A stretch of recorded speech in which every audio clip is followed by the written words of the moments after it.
बहुत सारे एस्पिरेंट्स के लिए सुप्रीम कोर्ट के इंपॉर्टेंट जजमेंट कहीं ना कहीं नाइटमेयर की तरह होते हैं कि सर ये सारे जजमेंट्स याद कैसे करें, क्या सारे जजमेंट इंपॉर्टेंट है। बट आज की पर्टिकुलर वीडियो में आपको कुछ इंपॉर्टेंट से जजमेंट्स बताऊंगा जो बहुत ही इंपॉर्टेंट है, सारे नहीं कुछ इंपॉर्टेंट जहां से क्वेश्चन आते हैं बार बार, जिन्होंने कहीं ना कहीं एक लैंडमार्क जजमेंट का टैग लिया हुआ है, इंडियन पॉलिटी का शेप चेंज किया हुआ है। So that is something we are going to cover in this class. So hi everyone, my name is Rupesh, I am founder of Power IAS और आज हमारी 25वीं और आखिरी क्लास है इंडियन पॉलिटी की। इसके बाद हमारी पॉलिटी खत्म हो जाएगी। हमने बेसिकली 25 क्लासेस में पूरी पॉलिटी को स्क्रैच से लेकर के अभी तक कवर अप किया हुआ है। आज हम कवर अप करेंगे इंडियन जजमेंट्स, है ना, मतलब पॉलिटी जो भी सुप्रीम कोर्ट के इंपॉर्टेंट जजमेंट्स है। चलो सबसे पहले जुडिशरी का रोल क्या होता है, बहुत ज्यादा बताने की जरूरत नहीं, आप सभी को पता है। जुडिशरी कहीं ना कहीं हमारे कॉन्स्टिट्यूशन का इंटरप्रेटर है प्लस गार्डियन भी है। अगर कहीं पे कोई भी ऐसा प्रोविजन है कॉन्स्टिट्यूशन का जो वायलेट हो रहा है तो सुप्रीम कोर्ट उसको रिस्टोर करता हुआ नजर आएगा। Next, checks and balance. Sir obviously बात है, बहुत सारे ऐसे कानून होते हैं जो पार्लियामेंट के द्वारा बनाए जाते हैं, अगर उस कानून में किसी भी इंसान का मौलिक अधिकार यानी कि फंडामेंटल राइट का हनन होता हुआ नजर आता है तो basically Supreme Court checks and balance करके उसको मैनेज करती है। फिर इवॉल्विंग जुरिस्प्रूडेंस मतलब क्या होता है, जैसे समय बदल रहा है वैसे जुडिशरी इवॉल्व हो रही है अलग अलग टाइम के साथ में, जिसके कारण जुडिशियल एक्टिविटी भी बढ़ती हुई नजर आ रही है। And last is protecting rights. जितने भी लोग हैं जिनके अधिकार है, चाहे वो मौलिक अधिकार हो किसी प्रकार के अधिकार हो, अगर उसका हनन होता है तो कौन रिस्टोर करता है, जुडिशरी करती है। ये तो खैर बोल बच्चन वाली बात है। अगर हम फटाफट टॉपिक में है कि इंपॉर्टेंट जजमेंट्स कौन से, तो ये आपके स्क्रीन पे दिखाई देगा। This is called as the timeline of major judgment, यानी कि जो भी मुख्य था बहुत इंपॉर्टेंट जजमेंट उसका एक टाइमलाइन दिखाई देगा।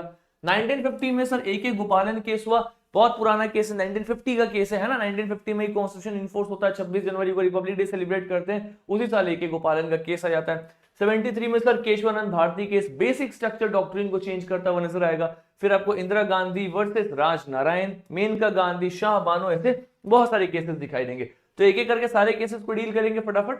देखो सबसे पहले अपन स्टार्ट करेंगे ए के गोपालन केस के साथ में। देखो होता क्या बेसिकली, ए के गोपालन को 1950s में प्रिवेंटिव डिटेंशन के अंदर में रख दिया जाता है। पहले समझो डिटेंशन मतलब क्या होता है, किसी को डिटेन करना, रखना, जेल में कैद करना। अब डिटेंशन दो तरीके का होता है, एक तो अगर आपने गलती किया और आपकी गलती पा ली गई, मतलब अगर वो प्रूफ हो चुका है कि आपने गलती किया था, आपको डिटेन कर लिया गया। एक होता है प्रिवेंटिव डिटेंशन, आपने गलती की नहीं, करने से पहले ही आपको डिटेन कर लिया गया, that is called the preventive detention. ये कब होता है, जब सामने वाले को ऐसा लगता है कि अगर आप बाहर रहेंगे तो आपके बाहर रहने से थ्रेट है, there is a threat, right. तो इससे पहले कि आप कुछ गलती करें आपको पहले ही डिटेन कर लिया गया प्रिवेंटिव डिटेंशन के अंदर में। अगर एक छोटा सा एग्जांपल लूं तो देखो 370 आर्टिकल 370 हटाया गया कश्मीर से, तो बहुत सारे लीडर्स थे जिनको प्रिवेंटिव डिटेंशन में घर में होम अरेस्ट करके रखा गया था। क्यों? क्योंकि इनके पहले स्टेटमेंट आ चुके थे कि अगर आप कश्मीर से 370 हटाओगे तो भारत का हम झंडा जला देंगे, ये कर देंगे, वो कर देंगे। जब गवर्नमेंट ने प्लान किया कि हमें 370 हटाना है, उन सभी पॉलिटिकल लीडर्स को, जो एक्टिव लीडर्स थे, उनको उठा करके डिटेन कर दिया। क्यों? क्योंकि कहीं ना कहीं उनके स्टेटमेंट से ये बात क्लियर हो चुका था, एविडेंट था कि अगर ऐसा कुछ गवर्नमेंट करती है तो वहां का लॉ एंड ऑर्डर खराब होगा। तो क्या कर दिया गया, प्रिवेंटिव डिटेंशन, मतलब गलती करने से पहले डिटेन कर लिया गया। ए के गोपालन साहब को डिटेन कर लिया गया, ये चले गए कोर्ट में, बोलते हैं मेरी लिबर्टी के ऊपर में क्वेश्चन है, राइट, जो मेरी लिबर्टी है तो खतरे में ना, मैंने गलती किया नहीं, आपने पहले ही डिटेन कर लिया। तो यहाँ पे आकर के कोर्ट में ना एक बहुत ही इंपॉर्टेंट सा जजमेंट आता है, उसमें एक बहुत इंपॉर्टेंट सा की टर्म है, इसका नाम है sir procedure established by law. एक बार मैं पहले आपको ये की टर्म समझाता हूँ। देखो पॉलिटी में ऐसे की टर्म्स बहुत इंपॉर्टेंट है और मैं आपको एग्जांपल के साथ समझाऊंगा, एकदम याद हो जाएगा क्लास में। मैंने बहुत बार बताया, मैं सेम की टर्म को फिर से रिपीट कर रहा हूँ। देखो अगर सपोज करो आपके घर में 10 लोग आने वाले गेस्ट हैं और आपको बोला गया कि आप इस रेसिपी को फॉलो करिए, इसमें जो भी जैसा लिखा हुआ है वैसे उसको फॉलो करिए और इन 10 गेस्ट के लिए आप खाना बनाइए। प्रॉपरली इस रेसिपी को फॉलो करके आपको क्या करना है सर, उनके लिए खाना बनाना। सुनो इसको अच्छे से, ठीक है। आप क्या करोगे, आपने सर इस प्रॉपर रेसिपी को फॉलो किया, 10 लोगों के लिए खाना बना लिया। बाद में आपको पता चलता है कि इस 10 में से सर 3 लोग ऐसे थे जिनको हाई ब्लड प्रेशर का प्रॉब्लम था। ये बात आपको पहले पता था, लेकिन इसके बावजूद भी आपने 10 लोगों के लिए खाना एक जैसा बनाया। क्या आपने कभी सोचा कि मुझे उन 3 लोगों के लिए जो खाना मैं बना रहा हूं उसमें थोड़ा नमक की क्वांटिटी कम कर दूं, बिकॉज उनको ब्लड प्रेशर शूट कर जाएगा? नहीं सोचा। आपने क्या किया, आपने सीधा प्रोसीजर को फॉलो कर दिया। This is called as procedure established by law. मतलब अगर कोई भी कानून बनता है तो यहाँ पे जुडिशरी बस ये चेक करती है कि वो कानून सही प्रोसेस से बना है या नहीं बना है। पार्लियामेंट से पास हुआ है, राष्ट्रपति ने साइन किया है, प्रोसेस सही फॉलो किया गया, ठीक है, कानून जो है, जो भी लॉ बनाया गया, दैट इज जस्टिफाइड। एक होता है sir due process of law. क्या होता है ड्यू प्रोसेस ऑफ लॉ, मैं आपको आगे बताऊंगा मेनका गांधी केस में, ठीक है। ड्यू प्रोसेस ऑफ लॉ का मतलब क्या होता है कि आपने जो कानून बनाया, प्रोसीजर तो सही था, लेकिन प्रोसीजर के साथ आपने ये चेक किया कि वो कानून की अभी आवश्यकता भी थी या नहीं थी। वो कानून जिस रीजन से बन रहा है वो रीजन सही है गलत है, या फिर ऐसे ही बना दिया गया है, मतलब उस पर्टिकुलर लॉ में नेचुरल जस्टिस दिया जा रहा है नहीं दिया जा रहा है, इसको हम क्या बोलेंगे, we call it due process of law. अब दोनों में डिफरेंस है। प्रोसीजर एस्टैब्लिश बाय लॉ क्या कर रहा है, बस प्रोसेस चेक कर रहा है, मतलब ये नैरो डाउन है, छोटा है, बस प्रोसेस चेक कर रहा है। ड्यू प्रोसेस ऑफ लॉ क्या कर रहा है, प्रोसेस तो चेक कर रहा है, प्लस ये भी चेक कर रहा है कि वो सही जगह पे बनाया गया है या नहीं बनाया गया, उसका इंटेंट सही है नहीं है, वो नेचुरल जस्टिस दे रहा है या नहीं दे रहा है। यानी कि due process of law broader है, procedure established by law narrower है।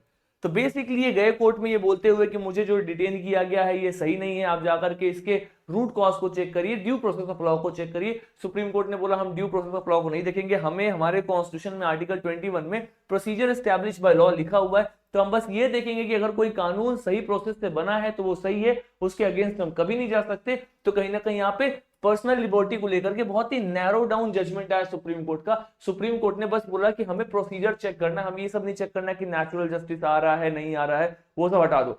हमारे कॉन्स्टिट्यूशन में आर्टिकल 21 में क्या लिखा हुआ है, प्रोसीजर एस्टैब्लिश बाय लॉ, तो हम बस ये चेक करेंगे कि जो कानून बना है वो सही प्रोसीजर को फॉलो करके बना या नहीं बना, that is all we want to check. इसके अलावा हमें और कुछ भी चेक नहीं करना है। यानी कि क्या किया गया, यहाँ पे आर्टिकल 21 के स्कोप को कम कर दिया गया। अभी के टाइम पीरियड में क्या सिस्टम है अभी आपको बताऊंगा मेनका गांधी केस में। आज के टाइम पीरियड में जो आपकी कोर्ट है, स्पेशली सुप्रीम कोर्ट, वो दोनों चीज चेक करती है, प्रोसीजर एस्टैब्लिश बाय लॉ भी देखती है, plus due process of law भी देखती है, बिकॉज आपको सुप्रीम कोर्ट को इंश्योर करना होता है कि जो भी कानून बन रहा है उसका इंटेंट सही है या नहीं है। I think this makes sense to all of you, ठीक है। चलो, तो यहां पे क्या हुआ, आर्टिकल 21 का स्कोप को कम कर दिया गया, यानी कि बोला गया it upheld procedure established by law over due process, मतलब ड्यू प्रोसेस ऑफ लॉ से ज्यादा प्रोसीजर एस्टैब्लिश बाय लॉ को फॉलो किया गया। यानी कि जो नैरो डाउन इंटरप्रिटेशन है कि बस हम ये चेक करेंगे प्रोसीजर सही है या नहीं है, बस इसी को देखा गया। जो ब्रॉडर इंटरप्रिटेशन था कि हम प्रोसीजर के साथ साथ ये भी चेक करेंगे कि उस कानून की आवश्यकता भी थी या नहीं थी, उसको चेक किया ही नहीं गया। Are you getting my point? यानी कि यहाँ पे ड्यू प्रोसेस ऑफ लॉ, अगर मैं इस एग्जांपल में देखूं तो एग्जांपल का ड्यू प्रोसेस ऑफ लॉ क्या हुआ कि सर 10 में से 3 लोग को बीपी था, तो 3 लोगों के लिए हमने खाना थोड़ा सा अलग बनाया, उसमें हमने नमक कम डाला, that is called the due process of law. लेकिन प्रोसीजर एस्टैब्लिश बाय लॉ का एग्जांपल क्या है, सर 10 लोगों के लिए खाना बनाया गया था, उसमें किसी को शुगर है, थायराइड है, बीपी, हमें नहीं पता, हमने बस प्रोसेस फॉलो करके खाना बना दिया। I think this is very clear to each and every one of you, right? अब ये जो मैं आपको कॉन्सेप्ट बता रहा हूँ, ट्रस्ट मी, आप पूरे यूट्यूब पे चेक करो या बुक्स में रीड करो, you will find that these concepts are very complicated, right? But इस पर्टिकुलर सेशन के बाद में आप सारे के सारे जजमेंट्स को आज की क्लास में याद करके जाओगे, ठीक है। चलो, नेक्स्ट आता है सर इंपॉर्टेंट केस 1973 में, इसको अपन बोलते हैं केशवानंद भारती केस। ये भी बहुत इंपॉर्टेंट सा केस है। आपके देश में सर कानून बनाने का या फिर संविधान में संशोधन करने का क्या प्रोसेस है? अगर मुझे अपने देश में अपने कॉन्स्टिट्यूशन में अमेंडमेंट करना है तो क्या प्रोसेस है? प्रोसेस सिंपल है सर। अगर मुझे कुछ भी अपने कॉन्स्टिट्यूशन में बदलना है तो मैं लोकसभा में उस बिल को लेकर के जाऊंगा, लोकसभा ने स्पेशल मेजोरिटी से पास कर दिया, राज्यसभा में लेकर के जाऊंगा, राज्यसभा ने स्पेशल मेजोरिटी से पास कर दिया, राष्ट्रपति साहब ने साइन कर दिया, मतलब संविधान बदल गया, कॉन्स्टिट्यूशन इज अमेंडेड। अब अगर कॉन्स्टिट्यूशन अमेंड करने का सारा पावर आपके पार्लियामेंट के पास है तो आपकी पार्लियामेंट जो चाहे वो कर दे, कर सकती है ना भाई, कुछ भी कर सकती है आपकी पार्लियामेंट तब तो। यानी कि आपके कॉन्स्टिट्यूशन में एक शब्द लिखा गया, उस शब्द का नाम है सर सेक्युलर। हमारा देश कैसा देश है सर? हमारा देश सेक्युलर है। सेक्युलर का मतलब क्या होता है? धर्मनिरपेक्ष। यानी कि हमारे देश में सभी धर्मों को समान स्पेस दिया गया है। अब अगर कल पार्लियामेंट बोल दे कि हम इस सेक्युलर वर्ड को हटा रहे अपने कॉन्स्टिट्यूशन से, अगर वो अमेंड कर दे, लोकसभा राज्यसभा से स्पेशल मेजोरिटी पास करके राष्ट्रपति साहब साइन भी कर दे, तो इसका मतलब हमारा देश तो फिर सेक्युलर रहा ही नहीं। यानी कि हमारा देश हो सकता है कल हिंदू राष्ट्र हो जाए, या हो सकता है कल इस्लामिक स्टेट हो जाए, कुछ भी हो सकता है। आज जो हमारे देश में हिंदू, मुस्लिम, सिख, ईसाई, अलग अलग जितने रिलीजन है, सब इक्वल स्पेस में इक्वल तरीके से अपने राइट्स को एंजॉय कर रहे हैं, अपने रिलीजन को आराम से सेलिब्रेट कर पा रहे हैं, कोई किसी पे डोमिनेट नहीं कर रहा है, खत्म हो जाएगा। हो सकता है कल हम रिलीजियस स्टेट हो जाए पाकिस्तान की तरह, इस्लामिक स्टेट, या फिर हम हिंदू राष्ट्र हो जाए, कुछ भी हो सकता है, एनीथिंग इज पॉसिबल, राइट? तो इस प्रकार के कुछ बहुत इंपॉर्टेंट से हमारे कॉन्स्टिट्यूशन के बेस हैं, पिलर्स हैं, जिनको अगर कभी भी चेंज किया गया तो पूरा कॉन्स्टिट्यूशन कोलैप्स कर जाएगा।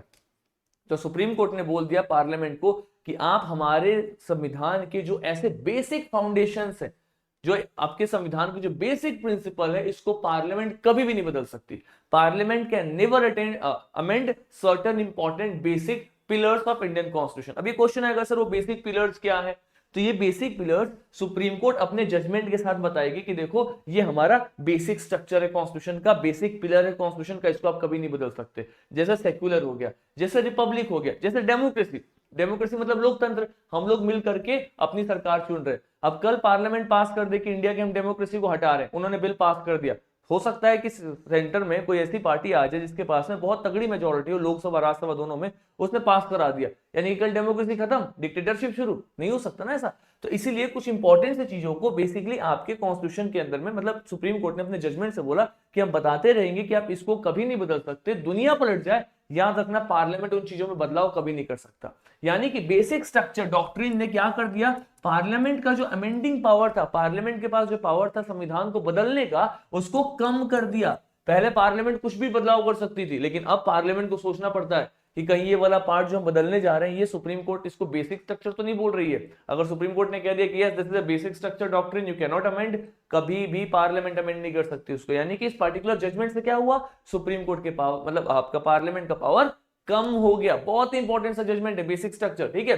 तो इस पे क्वेश्चन आता है बहुत बार कि बेसिक स्ट्रक्चर को कॉन्स्टिट्यूशन में डिफाइन किया गया है, नहीं किया गया, क्योंकि बेसिक स्ट्रक्चर तो सर 1973 में स्टार्ट हुआ ना, आफ्टर दिस पर्टिकुलर जजमेंट। तो एक क्वेश्चन आता है कि क्या बेसिक स्ट्रक्चर को सुप्रीम कोर्ट ने डिफाइन किया गया है। 90% बच्चे यहां गलती करते हैं, सर सुप्रीम कोर्ट ने भी नहीं डिफाइन किया है।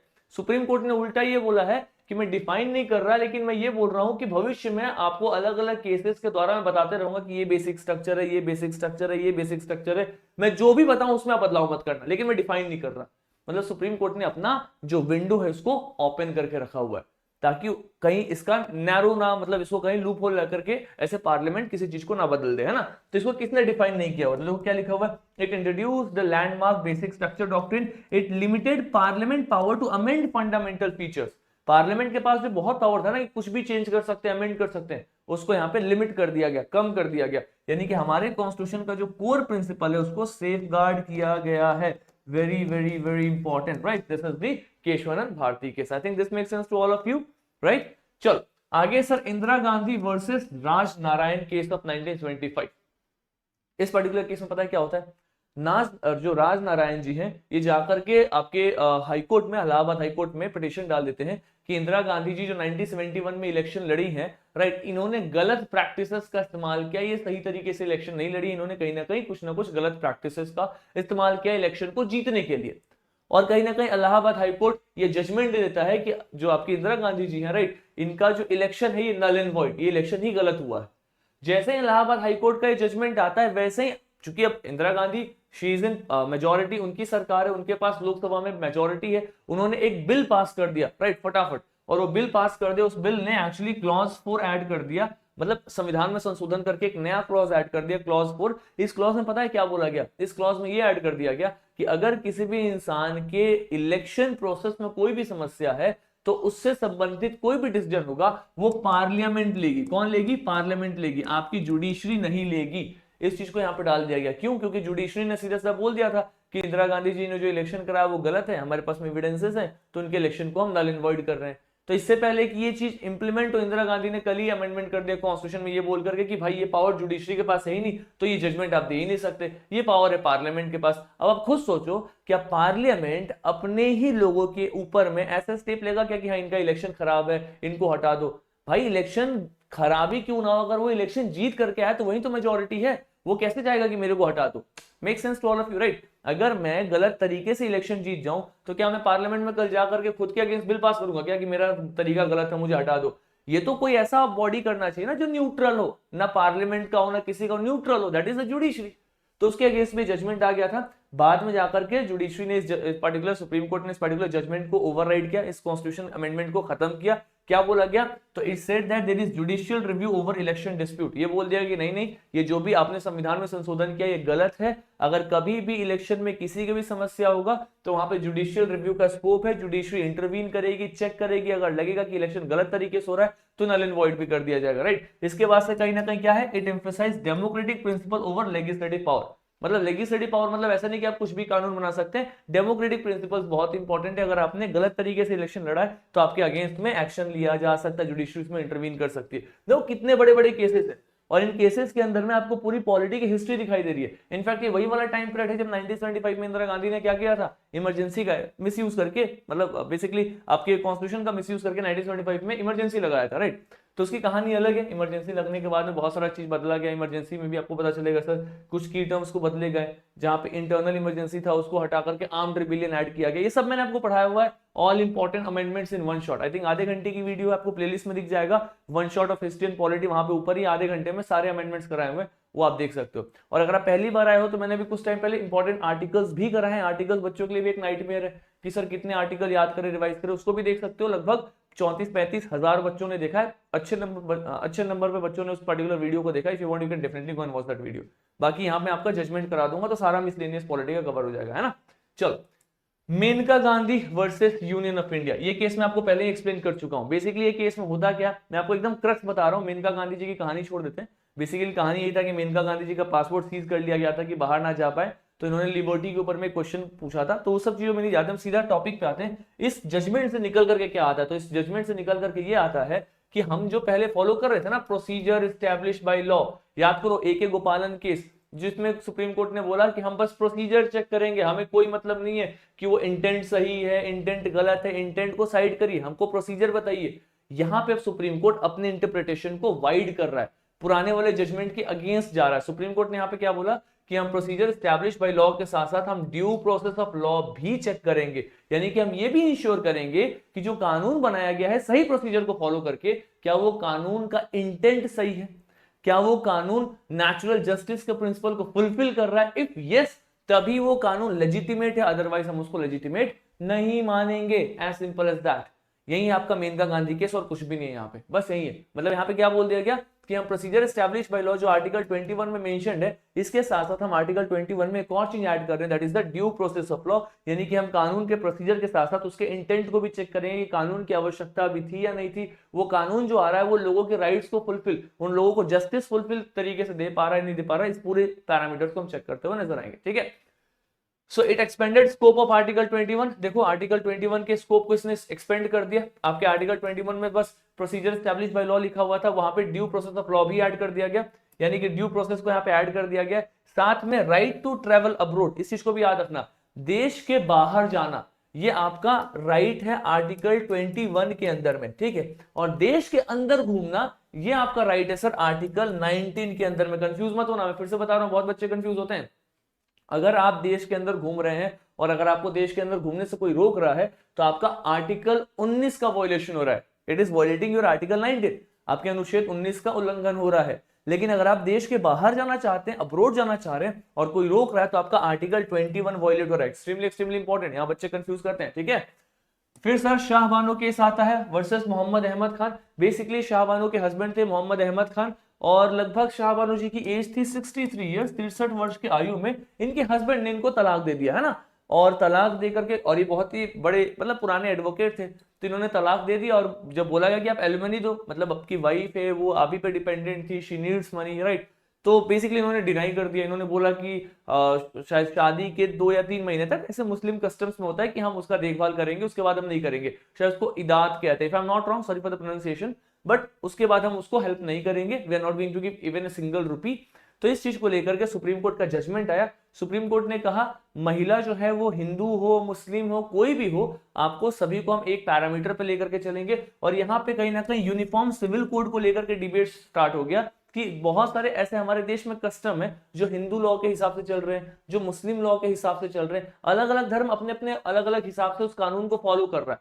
तो यूनिफॉर्म सिविल कोड क्या बोलता है, यूनिफॉर्म मतलब पूरे देश में सेम प्रकार का कोड लगा दो इरिस्पेक्टिव ऑफ कौन सा धर्म है। यानी कि अगर किसी का डिवोर्स हो रहा है तो डिवोर्स के बाद क्या प्रोसेस होगा कानूनी हिसाब से सभी धर्मों के लिए समान कर दीजिए, चाहे हिंदू हो या मुस्लिम हो या कोई भी हो।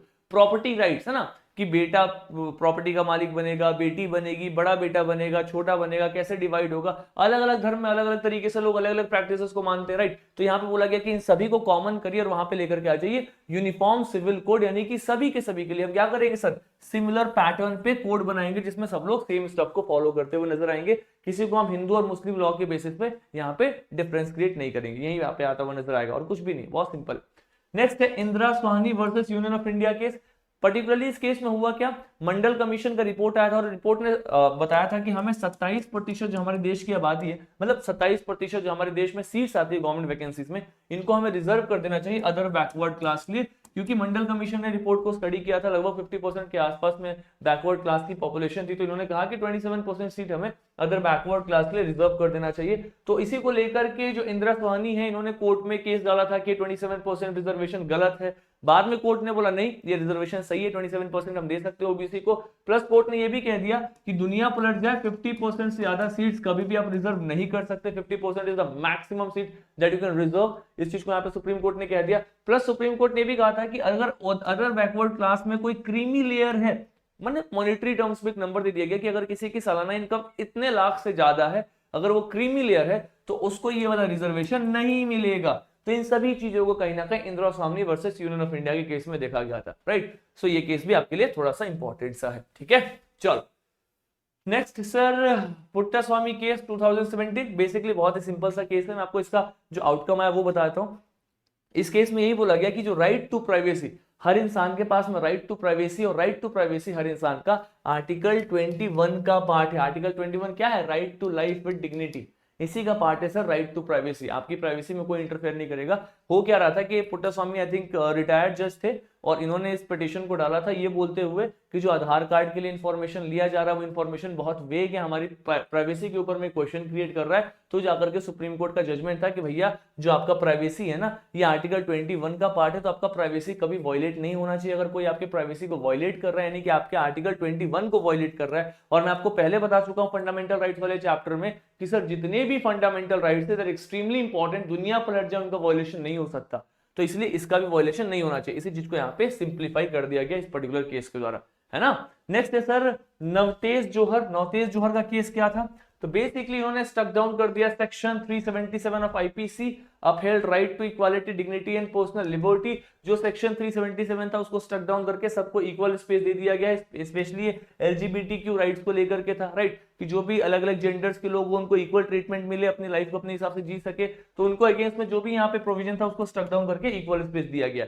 सबरीमाला केस क्या था, याद करो 2018 में बहुत ही पॉपुलर था। बेसिकली सबरीमाला मंदिर में ऐसा बोला गया कि 10 साल से लेकर के 50 साल की जो महिलाएं होती हैं वो इस टेंपल में एंटर नहीं कर सकती, क्योंकि उनके पीरियड चलते हैं, पीरियोडिक साइकिल चलते हुए नजर आता है। तो ऐसा मानते हैं कि अगर किसी महिला का पीरियोडिक साइकिल चल रहा है तो शी इज इम्प्योर, ऐसा बेसिकली यहाँ पे माना जाता है टेंपल में।